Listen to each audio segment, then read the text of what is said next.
nous avons adopté en France pour la première fois une loi de programmation relative au développement solidaire qui fixe 5 priorités. Nous nous retrouvons aujourd'hui pour fêter les 30 ans de l'Agence française de développement au Maroc. 30 ans de présence et un bilan de 7 milliards d'euros de financement autour des priorités fixées par le Royaume du Maroc dans beaucoup de domaines, depuis les transports jusqu'à l'agriculture, en passant par la protection sociale ou la ville durable.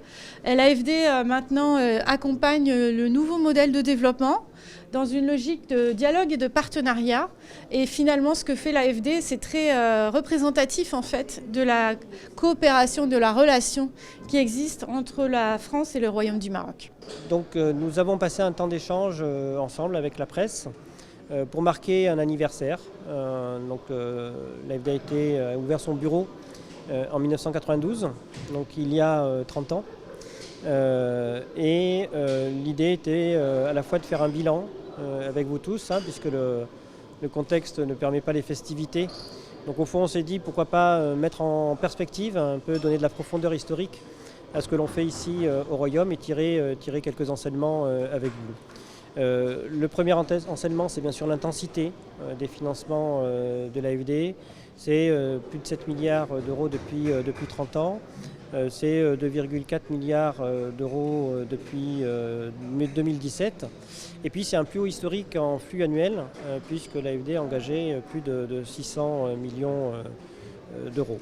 Et je disais d'ailleurs tout à l'heure que cette année, en tout cas l'année précédente, 2021, le Maroc a représenté 15% des financements de l'AFD en Afrique.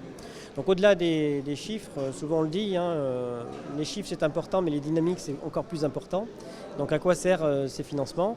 Ces financements, on l'a vu ensemble, sont très orientés autour des problématiques du climat, de l'adaptation au changement climatique, de l'efficacité énergétique, de l'enjeu de la décarbonation de l'économie du Maroc, et puis de la problématique du développement humain, on en a beaucoup parlé également. Et puis le troisième sujet qui est en train de glisser, qui est extrêmement important, c'est le financement des territoires. Et donc aller chercher davantage d'impact au niveau des territoires et au niveau, bien entendu, des conditions de vie des citoyens du Royaume. Et puis, dernier élément, dernière évolution, vous l'avez vu, entendu également tout à l'heure, l'AFD a beaucoup été mobilisée ces dernières années sur les projets d'infrastructure.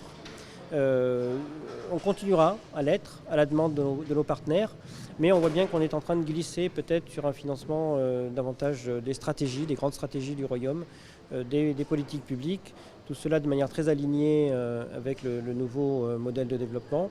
Et donc on a présenté également nos nouveaux axes stratégiques au cours de cet échange. CFL, qui deviendra plus tard l'AFD, est né en décembre 1941, au cœur de la Deuxième Guerre mondiale, dans le mouvement de résistance organisé par le général de Gaulle.